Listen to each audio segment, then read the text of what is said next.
So I had a yard sale on Saturday, and I really had almost nothing to do with it.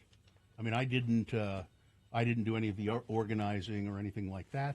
This is all my wife and her sisters and our friend Kari, Jeff, your golf instructor, Jeff's wife. Oh, yeah. Yeah, Kari. I told her that to tell Jeff you were really sorry that you ghosted him, by the way. I texted him. We're good. On the golf lessons. So basically all I had to do was sit around and kind of kibitz. So yard sales are fascinating things. First thing I would say, it's an awful lot of work. Yes. To come out with $100.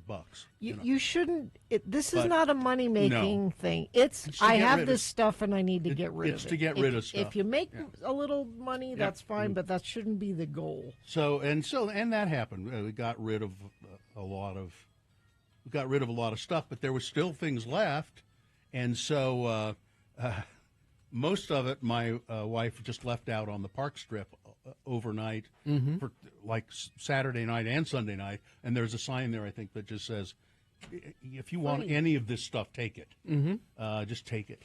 But most items were not very expensive. This is an interesting yard sale, though. Now I think maybe my sister-in-law made more money than we did. She over the years has purchased a lot of paintings, originals and prints. And they're beautifully framed. I don't know. She must have had 40. Really? And so it was a art sale as well. And she, I don't know what she was asking for them, but it wasn't $1. And it wasn't even $5. It was more than that. And I think she sold a bunch of them. So what was nice, toward the end of the yard sale, this woman came along and she was looking at a bunch of stuff and she seemed very nice for her. And suddenly she discovered these 2 chairs that Uncle Todd had put out.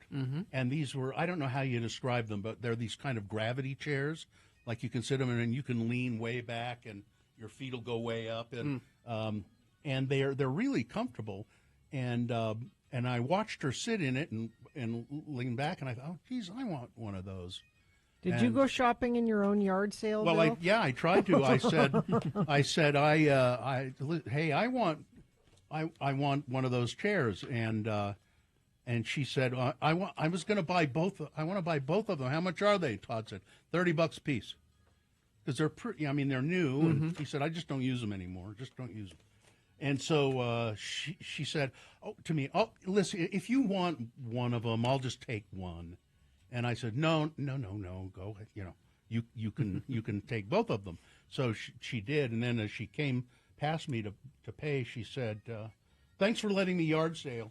And I said, it's that way, huh? Her name was Amy. And she said, yeah, and you can tell people on the radio that I'm the one that cheated you out of a chair that you really wanted. So, Amy, you cheated me out of one of those chairs. And Amy, the more I think about it, if you're listening, I'm still not happy about it. And I'll give you $30 if you'll bring one of the chairs back. See, and I thought this was like a shrewd move, where you would say, "Oh, but I want that," so that she's to up the price, to increase the pressure on her to take them both. So. Yeah, no, an upsell. Yes, no, I think she wanted both of them originally. She did say she was nice, though. She said, "If you really want it, I'll just take one."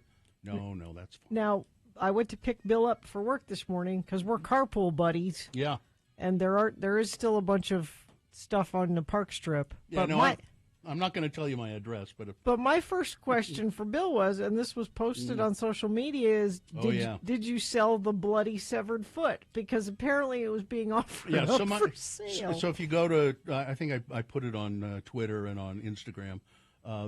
My wife said, "Here, take a picture of this, post it on social media.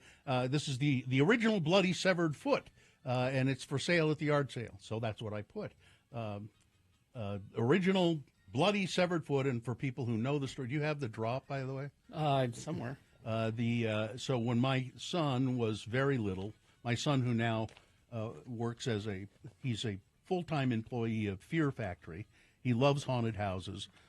We got as a promotion from some movie, My Bloody Valentine or something like that, they sent us, the radio show, a bloody severed foot, a fake A bloody severed foot. There it is. That's Little Bill when he was Little Bill. Now he's Enormous Bill.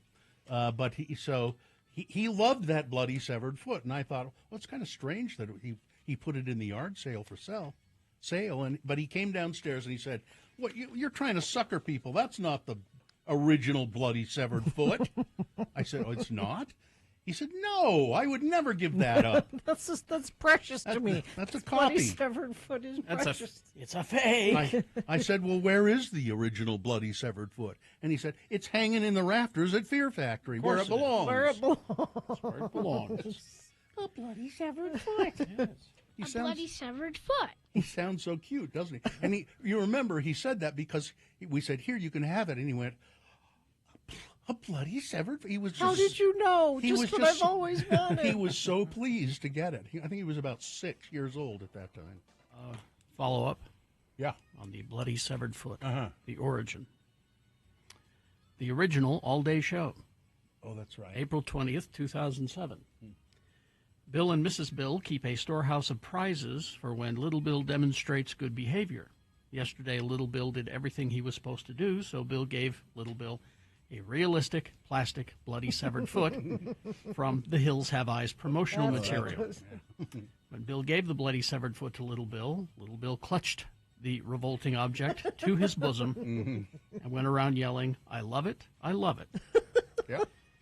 He then got his crutch and pirate sword, placed the crutch under his arm, That's right. and wandered the house bragging to have cut off his own foot. That's right. Later, he was going to bed. Little Bill set the bloody severed foot, sword, and bloody severed ear on his dresser and informed Bill he was going to start a museum. Little Bill has created some of his own props as well. A couple of weeks ago, Little Bill and Mrs. Bill were creating Smokey Joe, which is a mock-up of a burnt corpse. Yep. They also bought an oscillating fan from the DI to create an animatronic ghost complete with scream mask. You know, you guys were perfect parents for Little Bill because he was a little kid when he was being interested in those things. If I had had a child that was interested in those tried to things, discourage it. we would not have been creating Smokey Joe in the kitchen. Well, and now that's where he works. That's what he does.